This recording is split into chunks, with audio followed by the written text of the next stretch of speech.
Deze beelden had de brandwacht van Eerst- en West-Stellingwerf nog goed op het netvleur staan. De grote brand in de Vochtelerveen van Twaaielien. En dat moet verkaamd worden, maar het kan samen weer gebeuren. Als je hier om je heen kijkt, je ziet gewoon alles wat op de bodem ligt is zo droog als papier. Het kan zo vlam vatten, een klein vuurtje erbij en het kan zo verder lopen. En dat proberen we juist te voorkomen. Wij hebben geen meetstations hier in Friesland, maar voor ons is het wel code oranje. Ja, hè? Zo slim is het. Ja, zo erg is het wel. En nog een beetje doorgaan met zulke wind en dan wordt het toch echt wel rood. Het is tegen droeg in deze tijd van het jaar.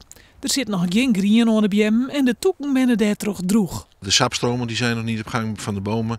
Het gras is nog erg droog. Het is eigenlijk nog zijn wintervacht. En zolang het nog blijft vriezen, komen die sapstromen ook nog niet op gang.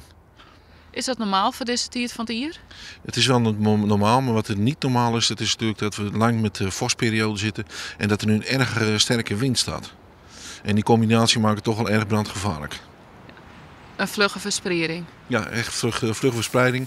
Van de morgen had de brandwacht het advies aan de gemeente uitgebracht om vuur in de iepen romte te verbieden. En ook de peeskevuren kunnen takken weekend net teruggaan.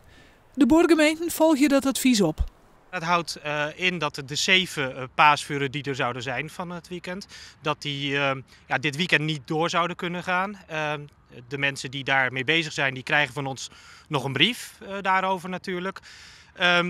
En dat betekent dat in ieder geval het niet zo is dat ze die paasvuren nooit zouden mogen opstoken. Want ze hebben er heel veel werk aan gehad natuurlijk. Maar op het moment dat het ietsje natter is geworden weer en dat het veilig is, dan krijgen ze bericht dat de paasvuren wel weer aangestoken mogen worden.